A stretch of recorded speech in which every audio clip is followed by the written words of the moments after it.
We have 11 amazing restaurants featuring a wide variety for every price range and appetite. South Point's Garden Buffet has something for everyone at unbeatable prices. Or, if hunger strikes in the middle of the night, join us at Coronado Cafe. The American menu offers breakfast, lunch, or dinner 24 hours a day, plus a Chinese kitchen for authentic Chinese dishes from 11 a.m. to 11 p.m. From steak and eggs to wonton soup, it's fast and friendly service 24/7. When you need a quick pick-me-up, you can find it at our state-of-the-art Starbucks just inside the main South Point entrance. Order ahead with the Starbucks app for easy mobile order pickups. Or enjoy your favorites in the relaxing dining area anytime, day or night. If you love Mexican food, Baja Miguel's has all of your south-of-the-border favorites. There are dozens of classics to choose from, like fajitas, ceviche, chimichangas, tacos, and more. And for spirit lovers, Baja's colorful non-smoking tequila bar is right outside.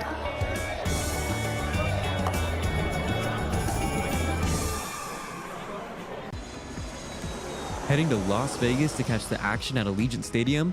Skip the traffic and the sky-high room rates of the Strip. Book your stay at the South Point Hotel, Casino, and Spa. The South Point is located just 7 miles away from the stadium, and it's a quick trip up the freeway, making it an affordable rideshare or taxi ride. And don't worry about getting here when you land in Vegas. We offer a convenient airport shuttle to get your getaway off to a stress-free start. Shuttles are also available on Raider game days for a small fee. So whether you're rooting for your team or seeing your favorite band in concert at Allegiant Stadium, South Point Hotel, Casino, and Spa is your ticket to all the excitement.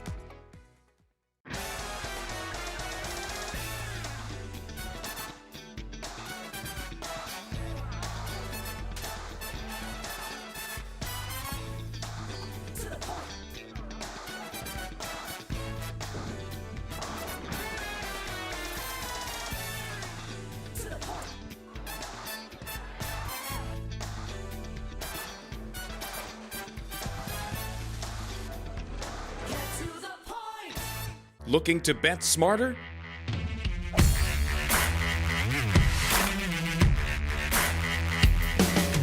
Get sports betting insight and winning picks straight from the South Point Hotel and Casino. The favorite should be 220-ish, and here, you can lay $1.65. So getting a plus 315 price here for this one to go to overtime. I like it. Their strength is their defense. I like the under. Join Sports by the Book Monday through Friday at 10 a.m. Pacific and bet your winning edge.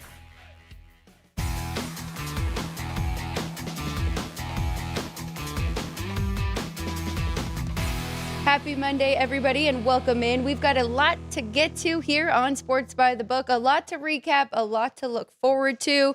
The stage is set for the Sweet 16 in the NCAA men's tournament. Women's basketball currently going on right now. We also have opening day this Thursday for the MLB. We're looking forward to that and much, much more. Hockey continues as we get closer and closer to the playoffs. As I mentioned, this is Sports by the Book. We are live from the South Point Hotel and Casino. You can catch us 5 days a week, 10 a.m. Pacific time. That is Vegas time, of course. I'm Alex White alongside Ryan McCormick.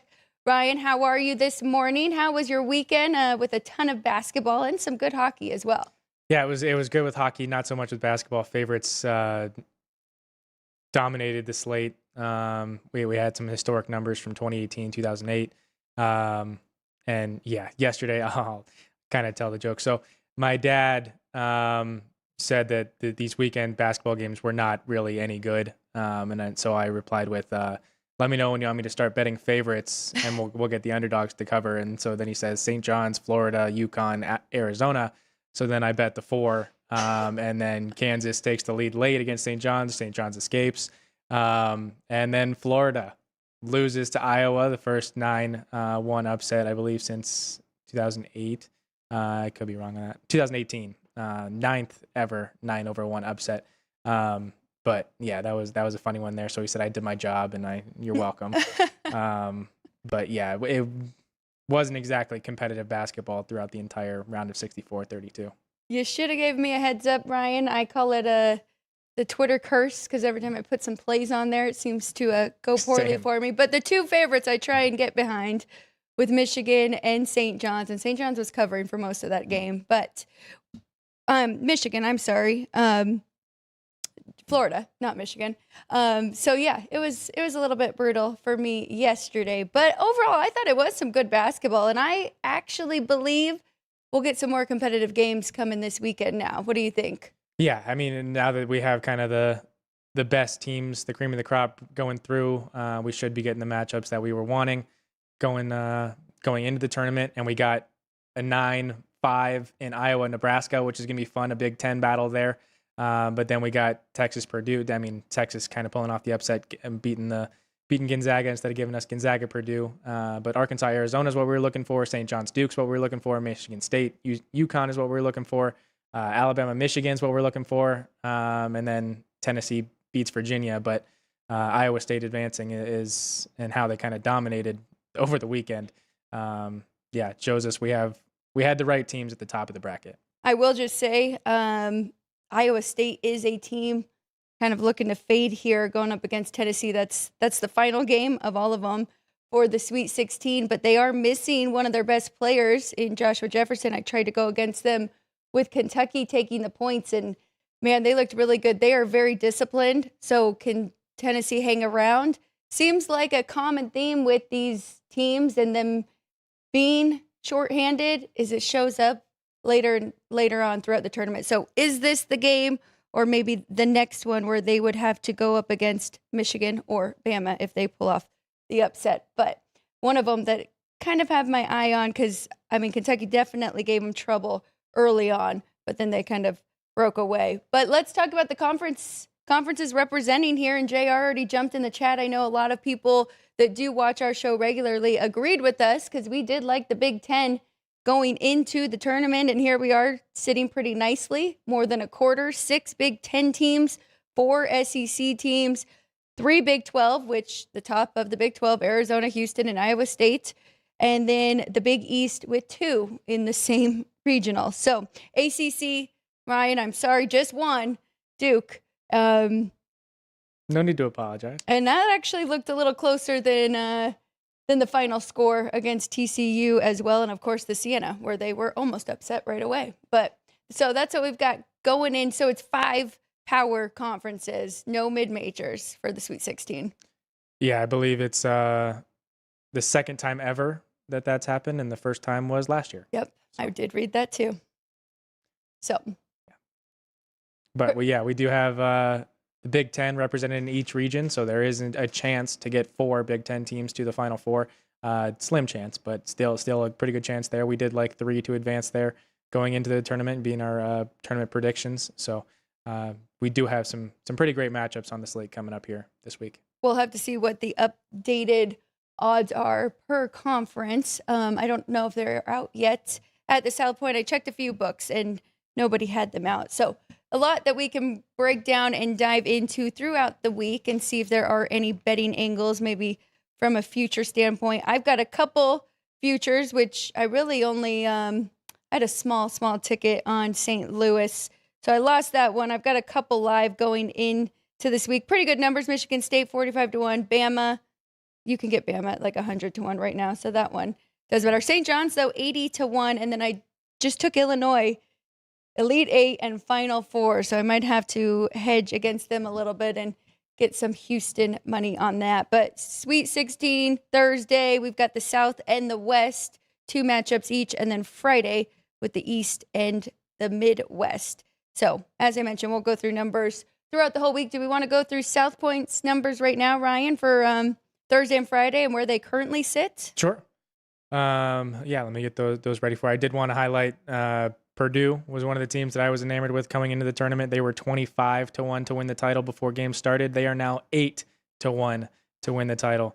So really liking that they get Texas next and could get the winner of, or will get the winner of Arkansas and Arizona. So liking Purdue here, getting through. Excellent draw right now against Texas. I agree. So that is one that I highlighted, that kind of looking to fade Texas, who's overachieved, right? Who has already played 3 games, and they were in a good rhythm, good upset against Gonzaga, but now they take the full week off. So very good on you calling for that one. And you did pick them in your bracket, right? Yep. So, all right. Well, going through the games here. Cool. We'll start off in the South region as the rotation numbers have 613 through 616. Illinois, Houston is the first one on the board, even though it's the later tip-off on Thursday. Houston is a 3.5-point favorite here at the South Point, as well as in the market. Total is 140. Looks like there are 139.5s in the market, but 140 and 3.5 is where we sit at South Point. Kind of surprised.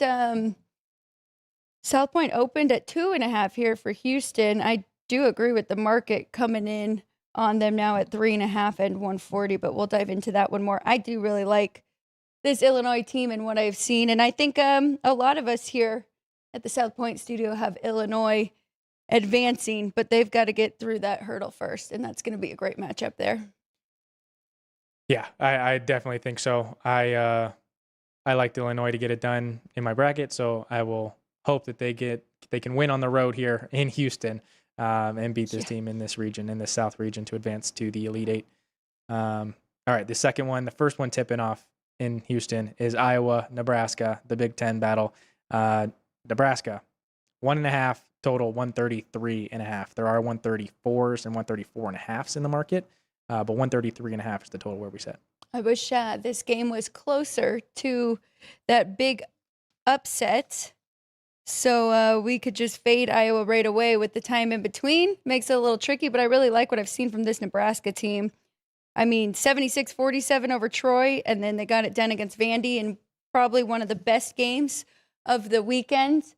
But I think I'm looking at Nebraska early on, just a lean right now. Pretty short number there. Did also want to point out that on these spreads, if you are able to get here in person, it's a minus 105 for the Sweet 16 through the Final Four, through the national championship. So spreads minus 105 if you want to lay or take the number instead of playing the money line. But 105 is the in-person price. Still have to do the 110 if you're betting on the mobile app. But if you're able to get here to South Point to place your tickets, it's a minus 105 on those spreads. And that's the first of two really good announcements that we have when it comes to the South Point Sportsbook. So that one pertaining to men's college basketball here, Sweet 16, minus 105 on the spreads. And then we have a baseball announcement coming later. And we'll go over at the end of the show where all those future odds are for MLB leading up to opening day and opening night on Wednesday. Super excited for that one. Giants and Yankees on Wednesday. And then a couple more games follow on Thursday. But anyway, we're talking about college basketball here. We're going to the West region up in San Jose, California. The first one tipping off will be Texas and Purdue. This is 617, 618. Purdue is a 7-point favorite, and total is 149. So Texas is the only double-digit seed left, right? Yes. 11 seed here playing Purdue, but I'm with you, Ryan. I think that number feels a little short right now with the way that Purdue is playing. So, yeah, we'll dive into that more and really adjust. But it looks like the market agrees. 8 down to 7. Trying to figure out if it's best to bet these early or wait, but we'll kind of keep an eye on it throughout the week. But if I start to see that going up again, I'll probably get involved with Purdue here. I've seen the conversation that Texas is still should be considered a Cinderella team, being that they're an 11 seed and kind of the route that they've taken throughout the regular season. They are one of the top 10 most expensive teams in college basketball. They are not a Cinderella. They may be an 11 seed, but they are not a Cinderella team. So again, I love Purdue here. I think they will get through. To advance, winner of Arkansas, Arizona, which is the late tip-off up in the SAP Center. Arizona is a 8-point favorite. 168 is the total. Is it fair to say that this is the game of Thursday, Arkansas and Arizona here? I mean, Arizona looking like the top, if not right there with Michigan. And Arkansas, I mean, kind of everybody's sleeper going into postseason here, going into the SEC tournament, now going into the big dance. They've taken care of business. So I am definitely looking forward to this one. Pretty big number there that you can get on Arkansas. I may really try and dive in, though, and look at over this weekend how dogs did first half compared to full game, because that might be the way to play it. I don't hate it. We've seen that if Arkansas can hit their shots, they will be competitive in a game, and the games will be high scoring. But this Arizona team looked dominant over the weekend. I get their kind of opponents weren't exactly the best, but Utah State was underseeded. They did put up a little bit of a fight, but Arizona definitely looks like they're deserving of that number 1 seed. So as they have all year. Well, and they are the opposite because Arizona commanding first half lead and then let Utah State kind of back in it, won that one by 12. So I'm not sure if they actually did close the number, but They pushed on that number. pushed on it. On the closing, yeah. And that's an interesting point you say. Neither of these teams have really played. I mean, Arkansas had Hawaii and High Point, and Arizona had Long Island and Utah State. Right. So should be a good one here. Yeah, no real test, and now we're going to get it here for both of these sides. Yeah. All right, going to DC. First one tipping off 7-1 or 6-1, 6-2-2. St. John's, Duke, the 5 versus the 1. Duke is a 6.5 point favorite. Total is 142. So making my first numbers, I came right to this number here, 6.5 and 141.5. So no strong opinion. As I mentioned, I have a small ticket on St. John, so maybe looking to hedge a little bit, but really like what I've seen from St. John's this far, besides letting Kansas hang around and get back in that game. But pretty dominant first half and first 10 of the second half against KU, and I mean handled Northern Iowa. But so we'll get into it. Any thoughts for you early on? I do see Christopher in the chat with his patented Go Duke. Did see a stat, didn't have the time to go and double check it. But every single time that Duke has won a men's national championship title, they beat St. John's on the way to do it. So I think I bookmarked it as well. So just to keep that in mind for anybody thinking past this game for the Blue Devils. I have the years for you. 1990-91 season, 92, 01, 2009 and 2010, and then 14 and 15. Duke has never won a national championship without beating St. John's. So pretty crazy stat there. Yep. All right, to the second one tipping off in DC, Michigan State and UConn. UConn is a 2.5 point favorite. 136.5 is that total. I'm going to be so torn on this one. So I want to bet on Michigan State. I don't know if that's enough points there. What Alex Caravan was able to do in yesterday's game and kind of take that over against UCLA makes me a little concerned. They were down a player as well as UCLA, though. I thought Tyler Bilodeau was going to play in that one. He did not. We'll see if they are going to be at full strength. But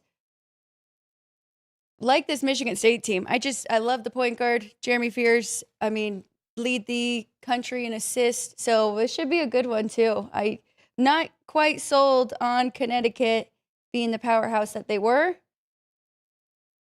But as of late, they've looked like it again. What are your thoughts? Well, this is where I had UConn going down in my bracket, so I think Sparty will be able to get it done. The best price in the market is the plus 120 on the money line here at the South Point, so I will be taking that plus 120. However, let me check what it's moving towards. It does look elsewhere in the market. It does look like it's been moving. Open to minus 105, minus 115. UConn minus 115, so it's been heavy action to UConn now minus 140. So it may continue to grow. Maybe I wait on that 120, but do think Sparty ends up getting it done. I hope so.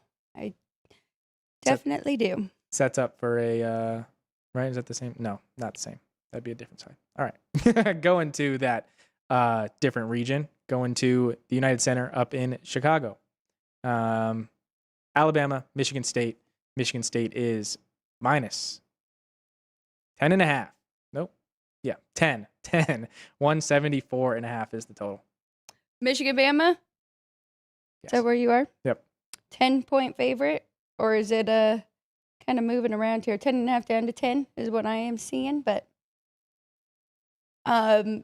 this is another one, Ryan, where it might be, I mean, how does Alabama look now 2 games with no Aiden Holloway? So It's going to be interesting. Michigan, I will say, because I was going through their numbers and how all of these teams shot percentage-wise for the first 2 games, and Michigan definitely has some room for regression here.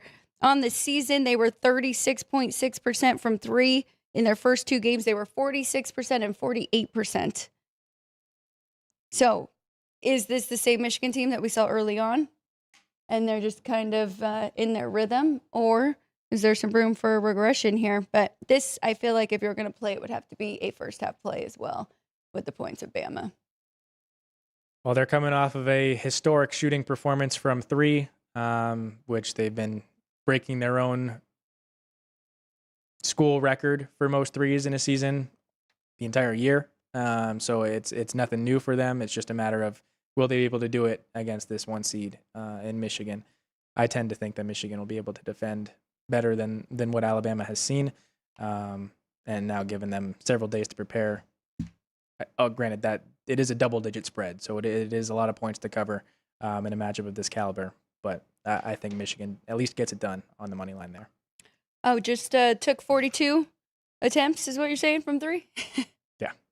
Still, and shot 45%. So it'll be interesting. But has Michigan really been tested yet with Howard and St. Louis? Right. But St. Louis fast-paced offense like Alabama, but yeah. Yeah, and they threw up a bunch of threes too. Texas Tech really, though, looked uninterested to be in that game. So it's hard to take anything from that too. All right, the final tip-off of the Sweet 16, 7-10, Tennessee versus Iowa State. Iowa State a 4.5-point favorite, 138.5 is the total. Curious, latest on Joshua Jefferson ahead of the Sweet 16. So he might. Looks like it is ankle, and he could possibly. So that's definitely something we'll have to keep an eye on. But as I mentioned early, taking the points with Tennessee is definitely a lean as of right now. And maybe it's a first half as well. But there we have it. There's our Sweet 16. I'm excited to dive into these games throughout the entire week. No Chris Andrews today, but we will definitely have him coming on throughout the week. Tomorrow, though, we will check in with Dwayne Colucci from the resort at Summerlin. It's been a while. We'll get his thoughts on the big dance and moving forward to the Sweet 16 and everything else that is going on up in Summerlin. But for now, Ryan, should we catch everybody up on our NHL power ratings? We'll give our top 10. And I don't know how many games we have left, but we are definitely coming down to the wire here. Under 15 for every team in the league. Wow. All right. And definitely some tight races. So we'll pull up our top 10, see where we are. I might be a little off on a couple towards the end of my top 10, but it is what it is, and I'm just upgrading daily, and this is where I stand. So you want me to go ahead and start it off? Sure. Okay.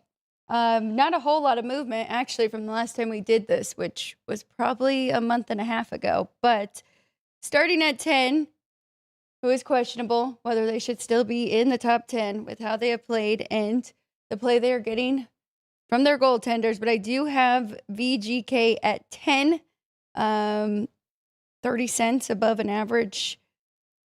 What should I say my average is? Yeah, probably 14 cents above an average hockey team here. So VGK at 10. At number 9, I do have the Ottawa Senators. 8, the Montreal Canadiens. 8, the Edmonton Oilers. So both of these two are a little bit questionable in how far they can really make a run here and if they can pull it all together, because we know that they do have the talent. It just hasn't been the prettiest of play here. Then at 7, I do have the Montreal Canadiens, who were barely in my top 10 last time we did this, but I do think they have definitely proven themselves and are getting close to top 5 even here. 6, Minnesota Wild, right there, just a little inconsistent still, but I still think they have the goaltending to take them on a deep run. And I mean, plenty of talent on the ice. Buffalo moves all the way up to number 5. They have definitely been the most impressive team since coming back from the break. They're young, they're fast, and I think they could make a run here. The Dallas Stars, crazy win streak that they had coming off of the break. So I think they're probably going to be moving up here soon if they can keep that going, even above these next 3. But sitting right where I left them, Carolina Hurricanes 3, Tampa Bay Lightning 2, and Colorado Avalanche 1. And I know we have definitely seen the ups and downs from all 3 of those teams, but I do still think that they are the top of the league. And I mean, even adjusting them down a little bit, they're still head and shoulders above the rest. And Dallas might be right there. But so that is my top 10 now going into the final stretch here. Probably 2 or 3 weeks left. So I did have a lot of shifting in mine because mine is, again, not necessarily power rankings like yours are. Mine is who I trust at the current moment, as well as what I view, how strong these teams are roster-wise. And I really did take into account how they've been off the break. There are only 13 of the 31 teams in the National Hockey League, 31 teams in the National Hockey League that are over 500 since the Olympic break. That would be Buffalo, Dallas, Carolina, Colorado, Anaheim, Columbus, Ottawa, Philly, Boston, New York, Islanders, New Jersey Devils, Nashville Predators, and the St. Louis Blues. Wow. Every team that I did not mention is either at or below 500 since coming back from the Olympic break, and kind of a tale of two halves because he did have a month break. And yeah, they could get back into form if they're already in postseason play and kind of gear up for it. Or it might just be they've fallen flat and it won't end up being their year. But to get into my top 10, I do have the Buffalo Sabres as my top 10, as my number 1 team in the National Hockey League. They've been playing absolutely stellar. They were a shocker from the first half going into the Olympic break. They are now 12-1-1 off the Olympic break. They lost last night in overtime to the Ducks. They were down 4-2 to start the third period, came back, took a 5-4 lead, not necessarily blew it, but gave up the tying goal late. So they have a lot of fight. They have a lot of offensive firepower. And they look, I get that they lost last night, but they kind of look a little bit unbeatable right now. If they can keep the net defended. All right, number 2, I have the Dallas Stars. They've been trading back and forth with the Colorado Avalanche, but they've been able to win in Colorado, and they've been able to win off this break. Dallas is 9-2-2 off the break, 9-4 on the money line. Carolina Hurricanes are there at number 3. They hop the Colorado Avalanche, who dropped from 1 to 4, but Carolina 9-4 off the Olympic break. Colorado 9-4-1. We've seen them kind of fall flat a little bit. They were kind of limping going into the break, and now necessarily not as dominant as they were at the beginning of the year. Tampa still having the top 10. Didn't necessarily like it, but they do have the pedigree. They do have the familiarity with being in the postseason. So they are still in my top 10, although they are 6-7-1, 6-8 on the money line coming off the Olympic break. And then Montreal is right there. I really liked what they've done this year, but they are also 6-4-2 off the Olympic break, 6-6. So been losing a little bit with them. But Montreal is still in my top 10. I do like what that roster is. Columbus jumps into my top 10 off of, they've been on a tear since firing their head coach and promoting their bench coach to be their head coach in their interim. They are now in postseason picture. They are 8-2-4 off the Olympic break, 8-6, but have been getting some nice prices there on Columbus. Then Boston is still in my top 10. They have been limping a little bit. They are 7-3-3 off the Olympic break, 7-6 on that money line. But it's really kind of a 4-way tie with the team that's not in the top 10. That would be the Ottawa Senators. But Boston, Anaheim, Pittsburgh. Anaheim's also been really strong. They have Joel Quenneville leading the way behind the bench, who I've grew up watching my hockey as the head coach and of my favorite team, Chicago Blackhawks there. So we'll be rooting for the Ducks, more Coach Q, but the Ducks in my top 10 there as they pull off the upset last night, beat the Sabres again at home. So not necessarily a huge upset, but still get it done. And then the Penguins, they haven't necessarily been fantastic off the break, but that was without Sidney Crosby and without Evgeny Malkin for 5 games that he was suspended. And then Malkin comes back, and they stun the Avalanche 7-2, and now they have Crosby back. So Penguins looking good, feeling good, and they are now in my top 10. I wonder if my number is with Sidney Crosby back. I need to double check that because they are one where I checked and I said Pittsburgh should be in my top 10. Anaheim and Utah right there as well, and the Islanders, Boston. So kind of a tight log jam there, but I'm excited, Ryan. It's going to be interesting to see who makes it in. I mean, these fights for the last wild card spots, and I mean even the division too. The East is crazy. I mean, the Red Wings still right there as well. Islanders now, and Islanders and Boston currently 1 and 2 for the wild card. So it's going to be a lot of fun. And my dad did remind me, so in case I forget when this comes up, but as soon as Buffalo clinches their playoff berth, we have to bet against them because it has been so long since they have been in the playoffs. So, but love what I've seen so far. And it doesn't really matter who's in net. They've been great. So, all right, there it is. There is our top 10. And we have the odds next to that. Is that the shortest to win it all? Yep, shortest to win it all, to the top 10 prices to win the Stanley Cup. So Colorado currently a plus 250 price to hoist the cup. Lightning 4-1, Hurricanes 5-1, and everyone else is double digits. That Utah price is 25. I just didn't type it right, so we see a 15, but it is 25 on the Utah Mammoth, tied with the Pittsburgh Penguins. So Stars 12-1, Knights 13, Sabres 14, Oilers 15, Wild 15, Penguins 25, Mammoth 25. Notice how I do not have any Pacific Division teams in my top 10. That's because the Pacific Division is really struggling, and we are getting to the point where we have almost a minus 200 combined goal differential from the Pacific Division, which is not good. Not good at all. Remind me how the first round would go if Minnesota does fall in that 3rd seed in the Central. So the ones in each division will play the wild cards teams, and then the 2 and 3s in each division will play against each other. So Dallas and Minnesota would end up going against each other, and Vegas and Edmonton would currently end up going against each other, with Colorado getting Nashville and Anaheim getting Utah. Okay. Right. That does make sense. Nashville.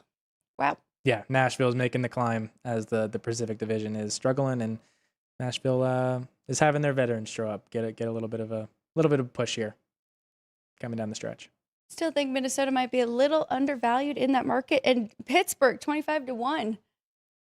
I do not hate that as well with where they are sitting. They would, right now, if they had Columbus, even though Columbus is definitely a team I'm keeping my eye on, was not fortunate. It was a 1-0 win with the Islanders yesterday at home, but I was nervous to make that bet.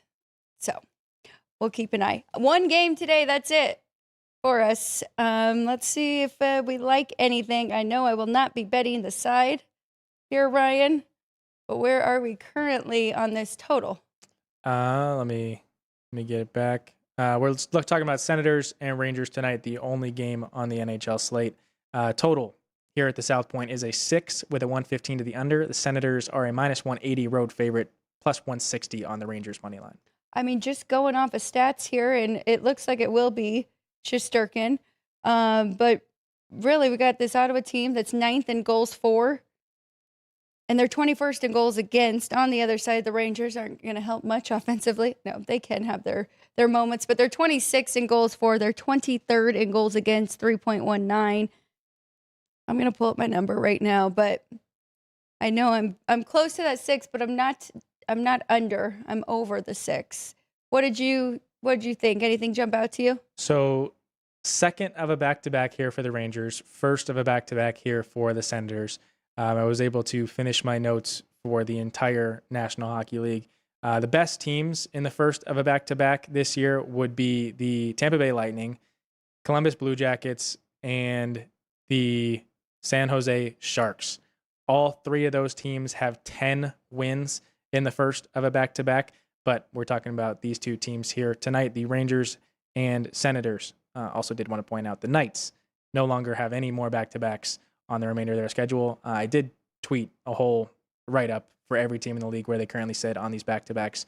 So at Reductions, it's a whole thread of how every team has been doing on back-to-back scenarios. But Senators, Rangers, the Rangers, second of a back-to-back. They are 0-9-1. 0-10 on the money line in the second of a back-to-back. They are 2-8 on the total. 2 overs, 8 unders there for the Rangers in their second of a back-to-back. The Ottawa Senators in the first of a back-to-back are 6-4-1, 6-5 on the money line. Totals are 5-6.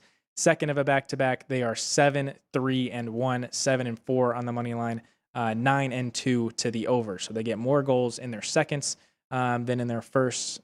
Not necessarily saving things, but that's just how the trend has been. So it is.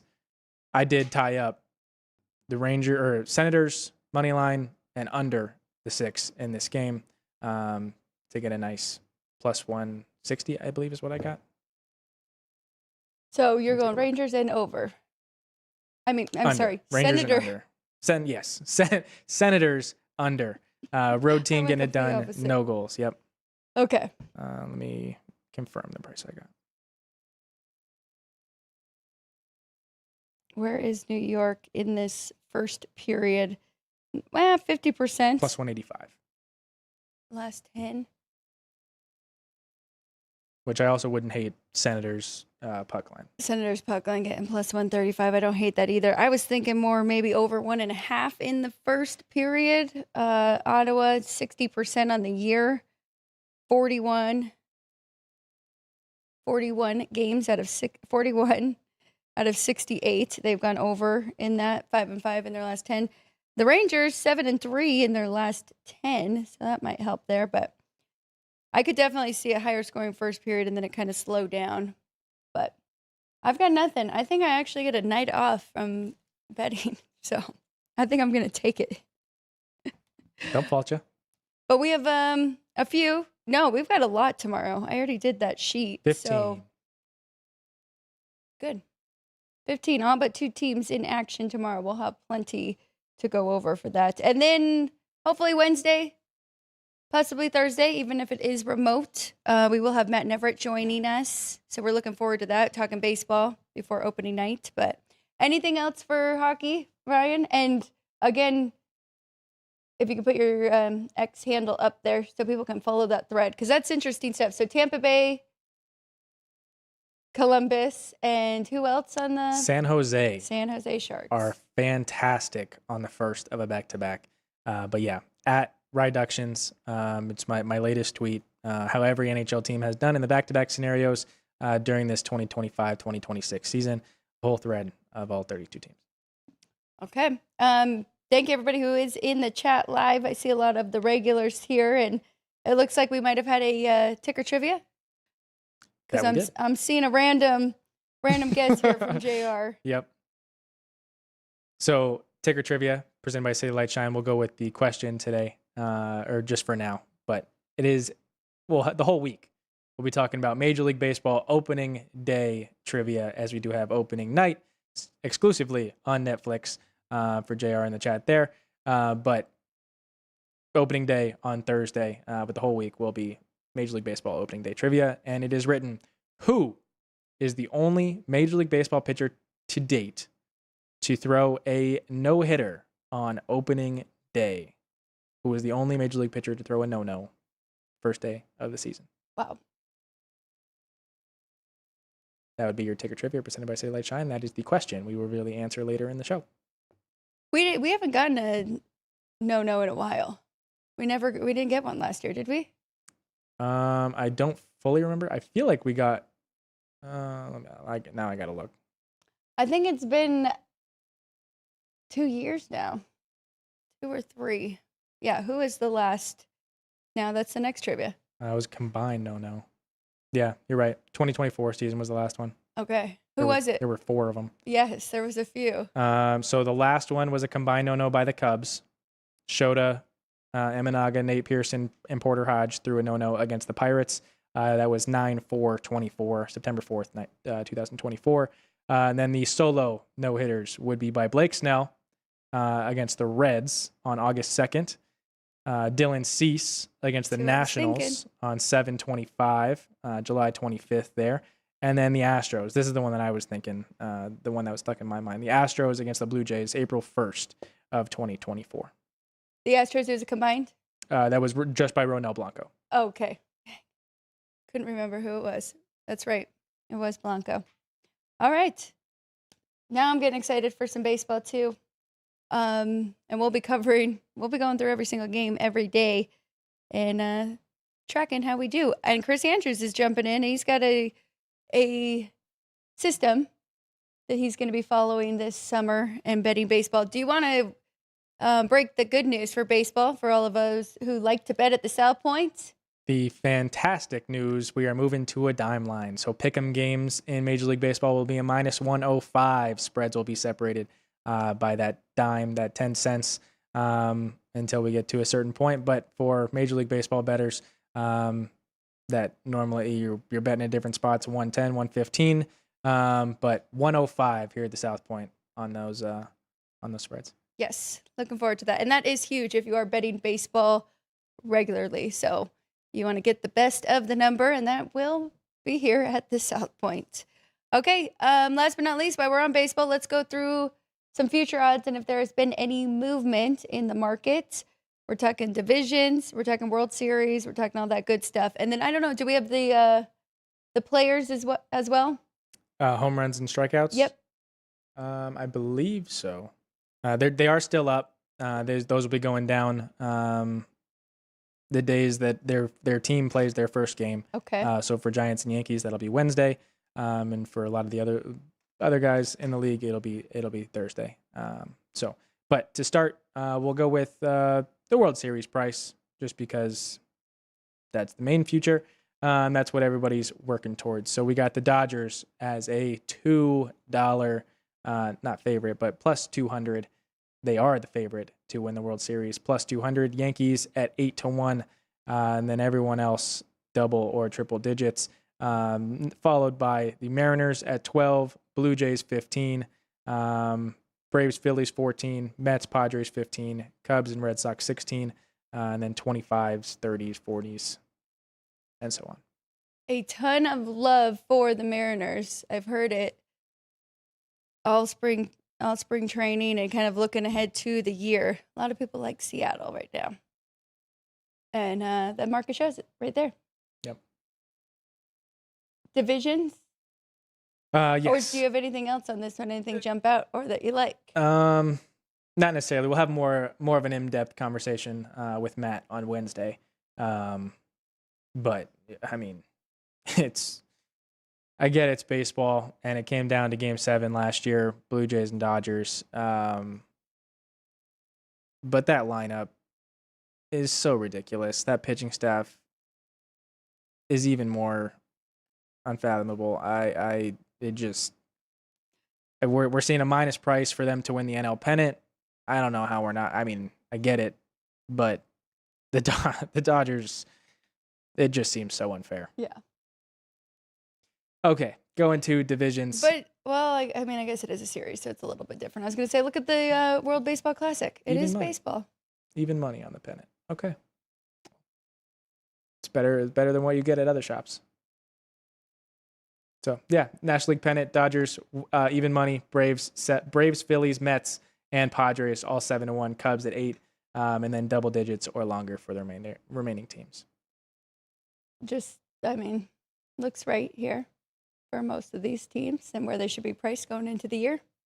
To the American League pennant, we got the Yankees at a plus 375, Mariners at 5-1, Blue Jays at 6, Red Sox at 7, Astros and Tigers at 10, O's and Rangers at 12, and then the right side of your screen would be Guardians, Royals, Rays, A's, Twins, Angels, White Sox, all Still double digits, no triple digits on the American League pennant there. 10-1. You take any Tigers yet? I did take Anything? them to win their division. I have not taken that World Series price, but it is very tempting. Very interesting. I'm excited to dive into this. So we'll kind of break it off with Matt this week, looking divisions and AL and NL. Okay, talking about divisions specifically, we'll go from AL through and NL through. Dean, I did give the Dodgers their props. They're ridiculous. Okay, Mariners plus 105, Astros plus 280, Rangers plus 330, A's 15, and Angels 35-1 to win the AL West. The AL Central would be Tigers plus 130, Royals plus 210, Guardians plus $4, Twins 12-1, and White Sox 28-1. Don't bet the White Sox, please. Yankees in the East plus 180, Blue Jays plus 275, Red Sox plus 320, O's plus 475, and the Tampa Bay Rays a 25-1 there. Going to the National League side of things, we'll go again west to east. Your Dodgers are a minus 1,000 price to win the NL West. Padres 11-1, Giants 22-1, Diamondbacks 30, and Rockies 350-1. I mean, it would be worth it to take any of the other three teams there in the West just to kind of get things done. We saw the Dodgers kind of sleepwalk through the season last year. Fell way short of their win total at 104. So, I mean, you're just rooting against the Dodgers at that point, and for any other team to stand up in that division. 11, 22, and 30.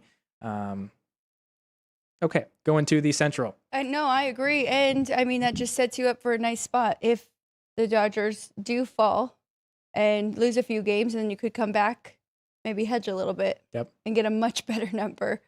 But I'm with you. I'm not in love with the Padres there at that number. It would be one of the other two for sure. Yeah, I agree. I mean, I said it a month ago. I do like what the Giants are doing this year. I do think they'll be competitive. I did take their over on their win totals, thinking that they'll be at least a 500 ball club. In the NL Central, the Cubs are a plus 115, the Brewers plus 270, Reds are $4, the Pirates are $8, and the Cardinals 40-1. Over in the East, you have a co-favorite plus 185 on the Mets and Braves. Phillies are 2-1, Marlins 35-1, and the Washington Nationals 150-1. Wow. All right. That's just because the division's so competitive, because you'd think that the Cardinals would be as big of a number as the Washington Nationals, but all right, there's our updated odds. I like that 22-1 a lot. On the Giants? Yes. Just to have in pocket, maybe find a way to get another team throughout the season, right? But could go on a nice little run there. I see Bob kind of questioning the Dodgers sleepwalk. Bob, they were as big of a favorite as they are now, and they still were just shy of 100 wins. Not saying that they didn't live up to their expectations, but they were still the best roster in baseball, the most expensive roster in baseball, and they still got things done. They were able to sleepwalk and get it done. Not sleepwalk and, fall, but they were sleepwalking and got it done. So, yeah, I don't think the Yankees will be very competitive. All right. Well, the crazy thing, too, is remember, we were kind of tracking because, wow, do you realize that they started on a 10-game win streak? And then it got a little funky, but they'd be very competitive against the best teams, and then they would find ways, like here. They lost the series to the Washington Nationals. They lost to the Cubs, beat the Rockies, so that was one that they handled business. But I remember that kind of being a thing where the lower teams were finding ways, like they got swept by the Angels. I think they lost both series too. So we'll see. We're ready to go. We got to check all the injuries, though, and that's what Matt kind of warned us to when we were trying to talk about all these future bets so early, kind of waiting through spring training and seeing what the roster looks like and making sure everybody is healthy. So looking forward to doing that later this week, too. Yeah, we have several rosters are finalizing, so they're sending guys down to the minors that are kind of dealing with injuries before they get, or allowing them to do their rehabs and everything before calling them up. There's also some service time things, like the Pirates not starting Connor Griffin, or not having him on the roster for opening day. They'll call him up in the middle of April, just so they can buy the extra year of service time from him. Great by Major League Baseball. There are several things that they're going to have to figure out in this next year. Yeah, we're more than likely going to head to a lockout for next season, but that will not stop Major League Baseball or the minor league baseball season from happening. As we've learned from Matt, they do not want to have the system falling apart. They want to keep things going in the minors and have the majors. The 40-man rosters won't be participating in that minor league season. J-Main, we will be talking Major League Baseball throughout the Major League Baseball season, as we are talking daily sports wagering. So as we get here into Major League Baseball, we'll be talking that, as well as NHL and NBA, as we're getting into the postseason play for both of those. Yeah, dog days of summer, but we look forward to them. It's a lot of fun the last couple of years, and grinding it out, because it is definitely a grind, betting baseball every single day. But we keep up with it. Ryan does a fantastic job with our standings. We start super early, keeping an eye on all of those, and all of our awards bets we'll be tracking, seeing if we want to jump in with any of those. Cy Young, MVP, all of that good stuff. So, all right, poll question, and then Ryan's got a best bet for the day. I've got a couple early leans for the Sweet 16, but that'll do it for us for today. All right, talking about today's poll, getting the viewers' thoughts or results on how your brackets are currently doing in the Sweet 16. So we were curious, brackets all done, or Sweet 16, here we come. How many teams are left in your bracket? So did you have 0 to 7 remaining teams of the Sweet 16? Did you have 8 to 11, 10 or 12 to 15? Or do you still have a perfect bracket? Liar. But our results there saying 49% of the chat, pretty strong, with 12 to 15 teams still alive in their bracket. In our bracket pool, Drew Dog and I are tied for 11 teams of the 16. Drew Dog is currently in the lead of that bracket pool by 10 points there. So we'll see how that plays out. And good luck to you. Congrats if you had 12 to 15 and saw things going the way that they did. All right, Ticker Trivia, presented by City Light Shine, available at Lee's Discount Liquor, Total Wine, and here at the South Point Hotel and Casino. Again, a Major League Baseball opening day trivia question for you today and for the remainder of the week. Question is, who is the only Major League Baseball player to date to throw a no-hitter on opening day? And your Ticker Trivia answer, presented by City Light Shine, JR, with the correct answer in the chat. 8-time All-Star and Hall of Fame pitcher Bob Feller remains the only Major League Baseball player to date who has ever pitched a no-hitter on the league's opening day. Feller achieved the feat on opening day 1940 in a season opener against the Chicago White Sox. Feller played his entire career with the Cleveland Indians from 1936 to 1956. So JR with the correct answer of today's Ticker Trivia, presented by City Light Shine. Bob Feller, only pitcher in Major League Baseball history to throw a no-no on opening day. That's incredible. Let's get another one. That would be awesome to be able to see. There was a couple times we were betting on those no-nos throughout the year, but they don't give you good enough odds. And we learned that last year, right? At scene 1. Okay, while Ryan gets his board ready for today, I do have 3 so far for Sweet 16 that I'm definitely taking a look at, starting with Nebraska over Iowa. I think that number should be a little bit bigger here. So I like Nebraska. And I understand the coaching and what we saw from Iowa. And I just think there might be a little bit of a letdown spot here. These two did split in the regular season, by the way.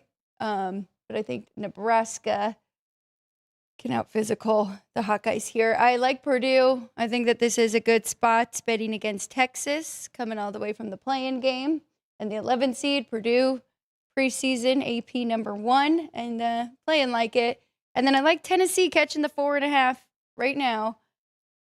Might be betting first half with the Vols here, but going up against Iowa State. And I want to keep an eye on whether or not they're getting Jefferson back. But those are my early leans. No bets today. I get a night off.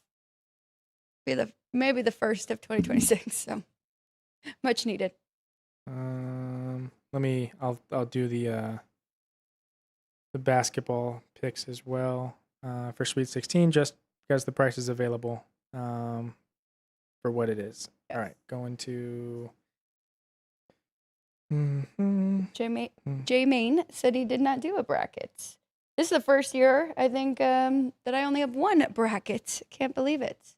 But I took a shot. I needed UCLA. I would have taken a strong lead in ours. But now I sit in third behind Drew Dog and Ryan, who are doing very good.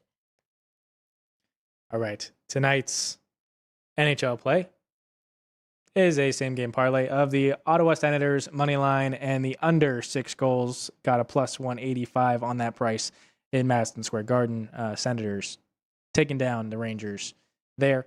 And then the 2 plus prices that I'm looking at for the Sweet 16 and where they currently sit. They fight in Illini in Houston against Houston, plus 145, pulling the upset there. And then Michigan State pulling off the upset against UConn, getting a plus 120 currently. It has moved that way from the opener, so could end up getting a better price, getting closer to tip-off in that one. But at least that's where it sits. And if it's the 120 that's the best, I'll get it now.